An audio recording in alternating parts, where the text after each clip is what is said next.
जय श्री राम दोस्तों, मैं कल्याण भगत स्वागत करता हूं आपका अम्बे कल्याण चैनल पर।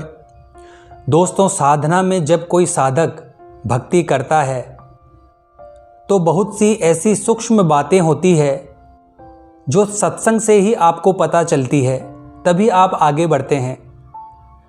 दोस्तों, बिल्कुल भी निराश मत होइए, निश्चित ही भगवान की अद्भुत कृपा है जो आपको ये सब सुनने को मिल रहा है। देखिए दोस्तों, भक्ति में जो साधक जिनके आंसू चलने लगते हैं, रोने लगते हैं, करुण पुकार उनके हृदय से उठती है, वो साधक बहुत भाग्यशाली होते हैं। दोस्तों, भक्ति में वही साधक रोता है जिसका अपने इष्ट देव से प्रगाढ़ संबंध हो जाता है, जो अपने जीवन में अपने इष्ट देव को बहुत महत्व देते हैं। जैसे आप देखना, हमारे जीवन में बहुत लोग ऐसे रहते हैं जो हमारे बहुत नज़दीक होते हैं, लेकिन उतने हमारे प्रभु हमारे नज़दीक नहीं होते हैं। अगर आपके अपने इष्ट देव के प्रति आंसू आ जाते हैं, उनका नाम सुन के, उनकी मूर्ति देख के, तो निश्चित समझना वो आपके जीवन में बहुत नज़दीक आ चुके हैं। तभी साधक की आंखों से आंसू आते हैं, तभी उनकी बात सुनकर, उनका रूप देखकर एकदम हृदय से आह निकलती है।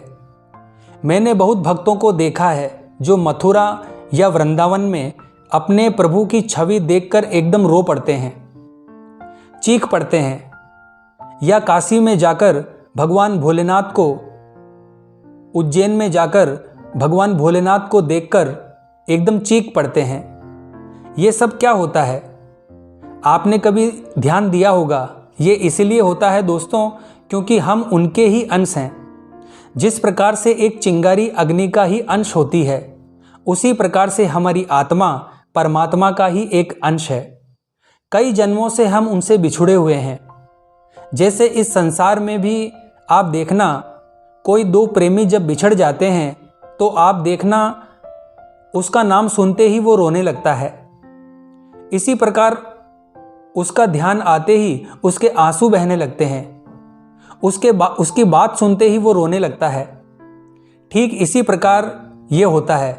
भक्ति में अपने इष्ट देव की छवि देखकर भगत की आंखों से आंसू निकल पड़ते हैं, चीख निकल पड़ती है, वो रोने लगता है, वो अपने आंसू नहीं रोक पाता।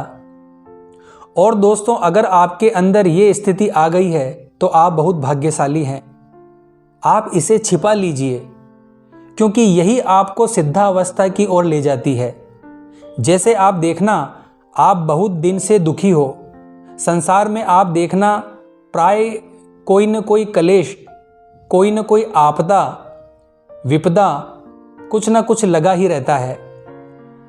तो आप देखना, आप अपने किसी भी प्रियजन से, जिससे आप बहुत प्रेम करते हैं और बहुत समय से बिछड़े हुए हैं, और आपको दुख पर दुख आपको भोगने को मिल रहे हैं, और फिर देखना कभी भी वो आपको जब मिलता है तो आप देखना कुछ बोलने से पहले ही, उसको देखते ही आप अपने आंसू नहीं रोक पाते। व्यक्ति को ऐसे लगता है कि मेरा सारा भार आंसुओं में बह गया, उसे परम शांति मिलती है। यही ठीक इष्ट देव के साथ होता है। अगर आपको आपकी आंखों में अपने इष्ट देव को देखकर या उनकी कोई लीला का चिंतन करके, उनका नाम चिंतन करके, या उनके धाम में जाकर उनकी मूर्ति देखकर, दोस्तों मैंने देखा है वृंदावन में श्री बांके बिहारी के आगे जोर जोर से लोग रोने लगते हैं, राधा वल्लभ के आगे रोने लगते हैं। हमारे आंसू रोकने से भी नहीं रुकते, हमारी तड़प छुपती नहीं, वो आंसुओं से बहने लगती है। एक बात ध्यान रखना, उन्हीं आंसुओं के साथ व्यक्ति के कई जन्मों के पाप धुल जाते हैं।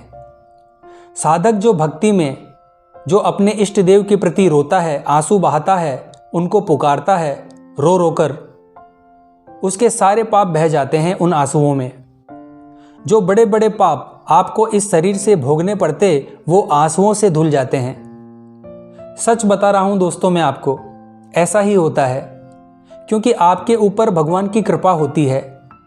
वो जानते हैं आपकी अंतरात्मा को, वो सब जीवों का हाल जानते हैं। कौन जीव कहाँ किस कारण से फंसा हुआ है, कौन जीव किस कारण से आसक्त है, किस कारण से वो माया से मोहित हो रहा है, ये प्रभु को सब कुछ पता रहता है।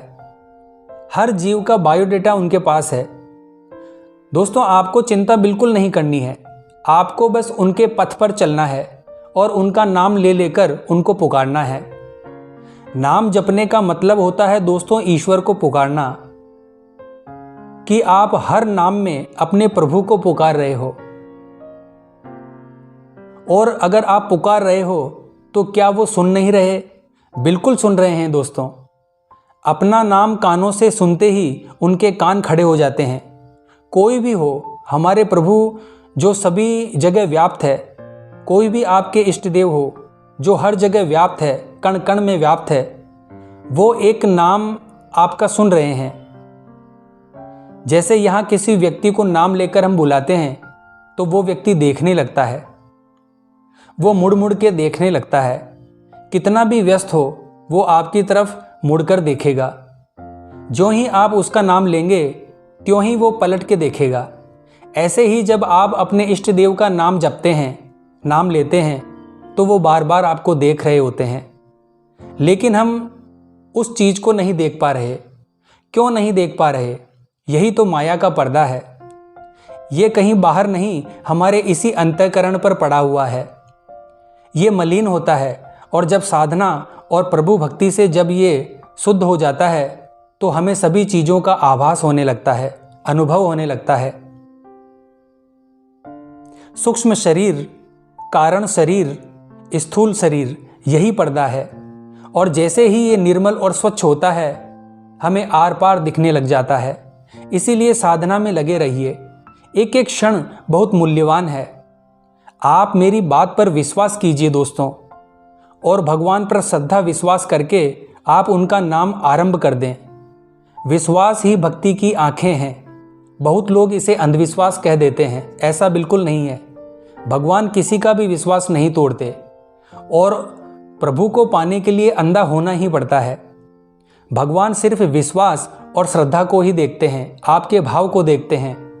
आप जिस भाव से उनकी पूजा पाठ कर रहे हो उसी भाव से वो आपको प्रेम भी करते हैं। निश्चित मानिए, किसी का भी आज तक प्रभु ने विश्वास नहीं तोड़ा है। सभी भक्तों और साधकों से प्रार्थना है, भजन करिए, नाम जप करिए, मंत्र जप करिए, साधना करिए। और अगर आपके आंसू आने लगे, अंदर ही अंदर हृदय पिघलने लगा है, हृदय द्रवित होने लगा है, तो यकीन मानिए ईश्वर की कृपा आपको प्राप्त होने लगी है। नाम लेने का मतलब क्या है? आप बार बार उनसे जुड़ रहे हो, और उनसे जब आप बार बार जुड़ रहे हैं तो उनके जितने भी गुण, वैभव, शक्तियां हैं वो सब आप में आने लगेगी। खैर, हमें इस तरफ ध्यान नहीं देना है। हमें सिर्फ अपने प्रभु के प्रेम की तरफ ही ध्यान देना है, उनके चरणों की तरफ ही ध्यान देना है। हमें उनका दास बनना है। बस दास बनने में ही हमारी भलाई है। हमें उनके श्री चरणों की सेवा मिल जाए, यही हमारे लिए बहुत है। हम पड़े रहें उनके द्वार पर और उनका नाम ले लेकर उन्हें पुकारते रहें। इससे बड़ा श्रेष्ठ भाव कोई हो ही नहीं सकता। सच मानिए दोस्तों, सब कुछ ठीक हो जाएगा। घबराने की बिल्कुल भी ज़रूरत नहीं है। ईश्वर पर विश्वास कीजिए। अपने मन और बुद्धि पर काबू रखते हुए ईश्वर के नाम का स्मरण कीजिए। वो आपकी इस जीवन की नैया को जरूर पार लगाएगा। जय मां अम्बे, जय श्री कल्याण।